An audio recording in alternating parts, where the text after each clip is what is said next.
All right, in this video, we're going to show you how to go from zero to vibe coding against the Oracle Autonomous Database in your development environment as fast as possible. To begin with, we're going to download Visual Studio Code. All right, while that's downloading, we're going to go over here and log into our OCI cloud.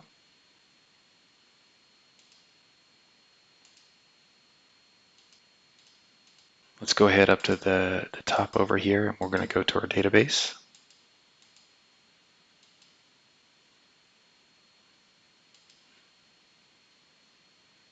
And we're going to download our connection wallet.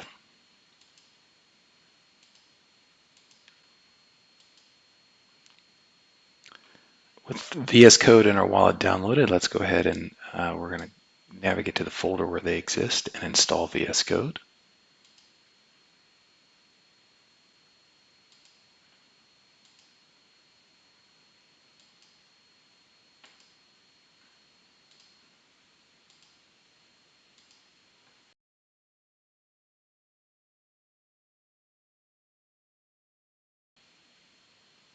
And we'll go ahead and launch it.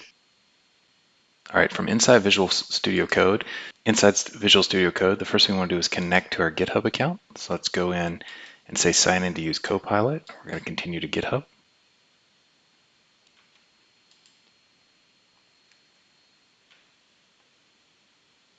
Sign in as me. And it'll say it's getting ready to get Copilot ready. Now next we need to go over to our extensions.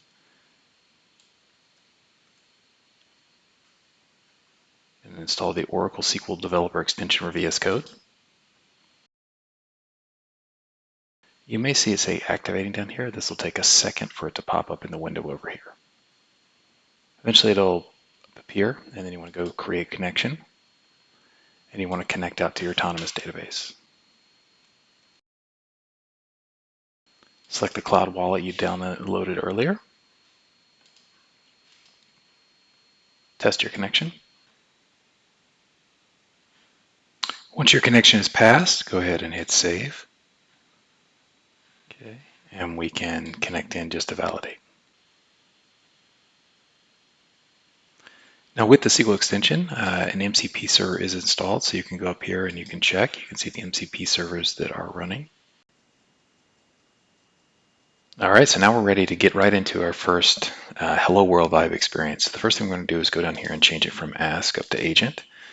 Okay, once we're in Agent, we can do Configure Tools. We can see down here the different actions or commands that are inside the MCP server that we can run. And we can run our first, like, Hello World, so to speak. So let's go List Connections.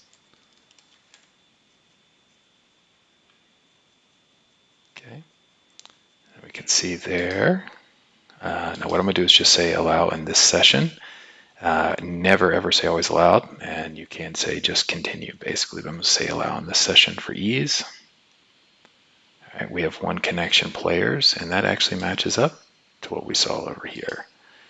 So let's go a little bit further and let's ask it a question of the tables in here in the data. So we want to see all the players' names who have led the team in stats in the following categories.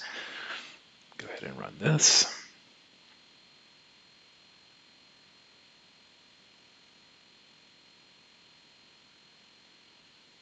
And here's our answer. So Tank, Brody, and Brody. All right, now if we go back up here, we can see exactly what was done. So we can see the model that it was using and what the output was. And eventually we can go down here and see the queries that it began to run against the database. And it figured all this out itself, looking at the metadata for the table. Now, with any good action like this, which is a little bit risky, so to speak, the first time you go through it, we did want to let you know that everything is fully logged. And you can go into the MCP server log here. You can see all the logs, and you can also see all the data for everything that's happened, all the select statements, anything that the MCP server does.